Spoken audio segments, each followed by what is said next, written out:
So this is going to be the first of a series of videos that I'm planning on making about how to use ArcGIS Pro in a forestry setting. There's a lot of really good information on the internet about how to use ArcGIS Pro and a lot of good YouTube videos as well, but not a lot in terms of forestry. And as a forester, we're using a subset of tools that may or may not be universal to what everybody else is using in the GIS world. So the intent of this series is really to help individuals be able to make a basic map such as the one here. This is just a basic timber sale map, or whatever the case may be that you need to make for a logger or a timber buyer, or consultant, landowner, whatever the case may be. So this specific video is not going to get into any sort of mapping concepts and is really just going to be an introduction about what the series is going to go over and sort of the things that you need to be thinking about before you ever even get started in ArcGIS. And this will sort of lay your foundation for being able to succeed as you start mapping. So real quick about me, I'm a forester. I'm a forester specifically in North Carolina, central North Carolina. I went to NC State, I got my BS. I worked as a consultant for about a year. Then I came back to NC State University and got my master's degree where I studied carbon sequestration in the eastern part of the state.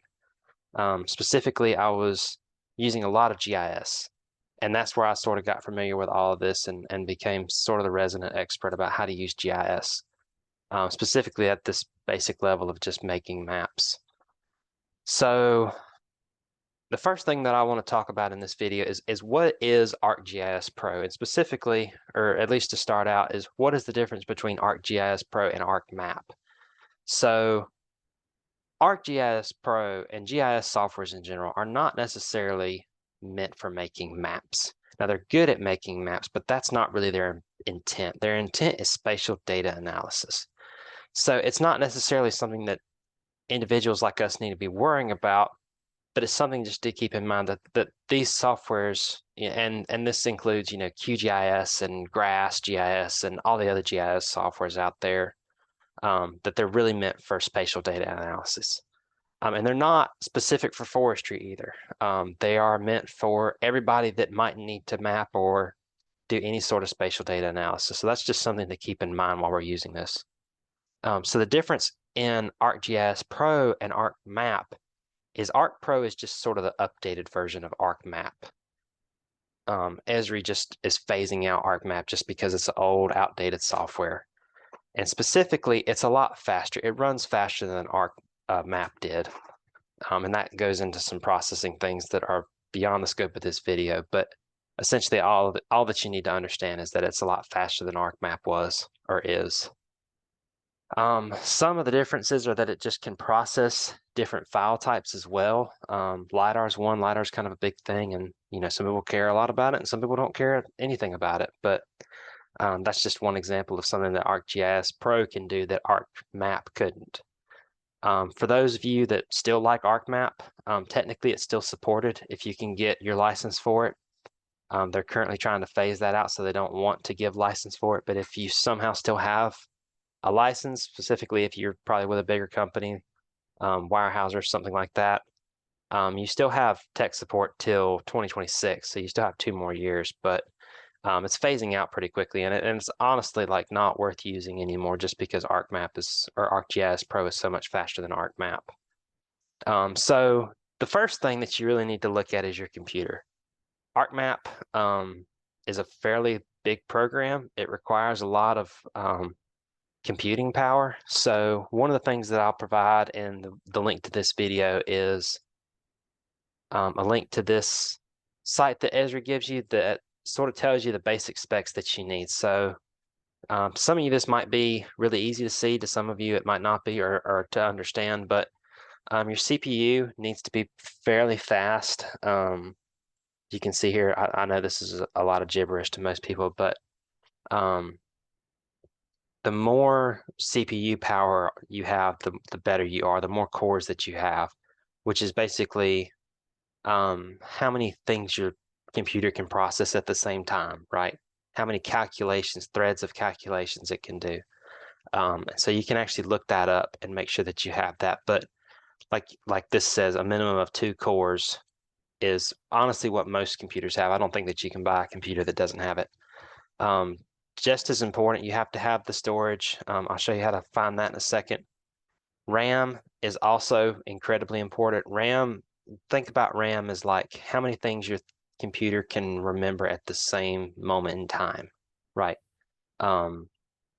So the more things that you make, the more maps that you make, and the more files that you have open at the same time, the more RAM that you need. And so ArcMap requires minimum of 8 gigabytes of RAM. That's fairly low. I wouldn't want to do anything less than 12 or 16. And if you don't have that for some reason, you can potentially put more RAM into your computer, but that's beyond what we're going over here. So if you need to check your storage first to make sure that you have enough room to download. And this is assuming that you haven't already downloaded it, which I would imagine that most people have. So I'm running Windows 11, but if you go down to your search bar, and if you have Windows 10, it'll be a little bit further to the right. You can just type in storage. Oops, that's the wrong one. Storage, so the storage settings, you click on this and open it. And then that will tell you how much disk space you have free. So I've got a lot of disk space, but I still have 171 free over here on the top right. So if I didn't already have it downloaded, I could download it pretty easily. And another thing that you need to think about is creating maps and saving maps to your computer. Those are fairly large files. And once you start saving 2 or 3 maps for each landowner or whatever your, reason for making a map is, then you're going to start adding a lot of data. So if you have 35 gigabytes free and you need 32 free, it's probably best to start thinking about, a different way to store the maps that you make or different files or something like that. So the next thing that we really need to look at is your RAM. So if you go back to your search, you can type in systems information. Here it is. And this will tell you a lot about your computer, but the real thing that you care about is right here. It says installed physical memory, and I have 32 gigabytes. So I have on this computer the recommended amount of memory RAM. My other computer has 64, but 32 is plenty for what we do. And honestly, 8's probably fine, but like I said earlier, I wouldn't want to go any less than about 12. So once you make sure that your computer can actually run ArcMap, the next thing that you need to look at is your license agreement. So, and I'll add this link too, but ArcGIS really has 2 licenses that you can get. The first one is just for individual personal use. And by personal use, you can still use this as a business, but it has to be your license dedicated to your computer. No, you can't share this with multiple people. And it's a fairly basic license, but for most instances, just for making a map on your computer that you can print or put in a PDF or whatever you want to do, this is perfectly fine. And it's $100 a year, and that's relatively cheap in terms of like software prices. The other license that you can get is the business license, and that's this one that's almost $800. It has a lot of different things that you could potentially use. My favorite of which is this field maps, which is a way that you can collect data on your phone and basically use ArcGIS on your phone, which is super helpful. And maybe once you see me do it in a future video, you can sort of weigh that cost. Is that worth, the cost benefit analysis of is it worth the extra money to be able to do these things on your phone? But those are the 2 main things that you need to think about when you're thinking about ArcGIS and what sort of license you need and if you can run it. And if you're at the very minimum of all these things, you need to think about potentially either getting a computer or trying to upgrade your computer, because there's nothing more frustrating than trying to make a map and your computer constantly lagging or crashing and you losing data and just so on and so forth. So I'll add the links to both of these websites by Esri in the information about this video below. So the last thing that I want to talk about before I end this video and start on the next one is what I'm planning on covering in this series of videos. So before I get into that, I would very much recommend taking notes. If I'm going through things, I would recommend also following along, going into getting Arc Pro and following along with what I'm doing. specific to your own needs. And moreover, if there's something that's you think that might be a weird thing for me to remember, and I'm probably going to forget that, write a little note about it and put a timestamp. Say, video 2, time is 3 minutes and 42 seconds. Concept is adding GPS data or something like that. And then you're able to go back and reference the videos and be able to process data faster or process, making maps faster. And again, this is meant for foresters. These videos are going to be meant for foresters. And one thing that we'll talk about in the next video is how you actually want to format things. So, and this is a question that's really hard for people to answer and wasn't even a question that I was aware that I needed to think about when I first started mapping. But I like individual maps. I like having, this landowner is Mrs. Smith and this is all the data about her. And when I go and I look at my map, this is all the data about this landowner and this is Mrs. Smith's maps. And then I will shut down this program and I'll open up another map and that will be Mr. Jones. And I'll just have 2 separate maps for each person.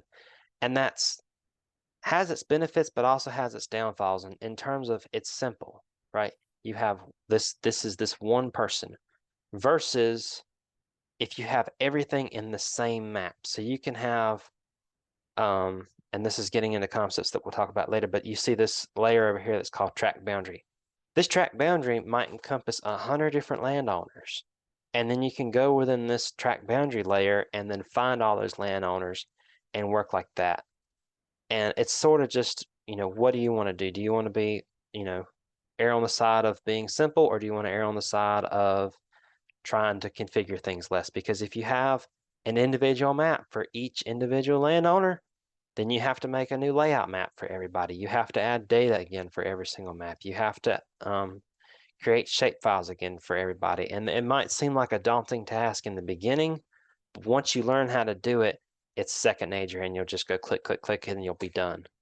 And you'll go from making a map that takes you, 2 or 3 hours to make in, 15 minutes. So that's something that you need to think about. So in terms of concepts that we're going to go over, just a quick list that I made was like loading files from your GPS. A lot of foresters have Maltese units or solo units, or not solo, Trimble units, or whatever you might have that you can make GPS files from. Is like how to get them from your GPS into a mapping software that you can use. Digitizing, being able to look and you can see here what digitizing is being able to use aerial photograph and say, here's my pine, here's my hardwood in between. Okay, I just want to draw a line around the pine and the hardwood. Calculating acres, editing existing features that you've created, creating paper maps such as this one that you can print and or put into a PDF and send in an email, something like that. Creating cruise points. You can see here I have a cruise grid and I'm able to put that on my phone, and you can either do this in a Venza map, which a lot of people are familiar with, or you can do this in field maps, which is part of the more pricey ArcPro package that you can get, and then you can just follow along with these in the field and take field plots. Creating a plat map. This was something that I learned how to do recently. Is if you can't find a plat but you can find shape files, there's actually a way to put distances and azimuths and or bearings on a line so that you can follow those and potentially help you find your corners a little bit better. And then of course, like I said earlier, using field maps for data collection, such as going out in the field and measuring these data for timber crews or whatever you might be doing. And there'll probably be more concepts as I get into these videos and think of things that are useful things to share.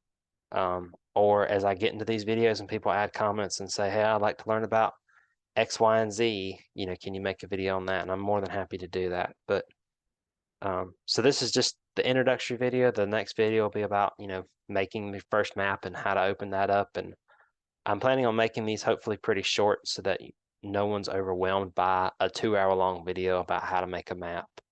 That's too much for me to do and too much for people to watch. So I hope that you find this video helpful in getting started, and I hope that you find the next videos to come helpful, and have a great day. Thank you.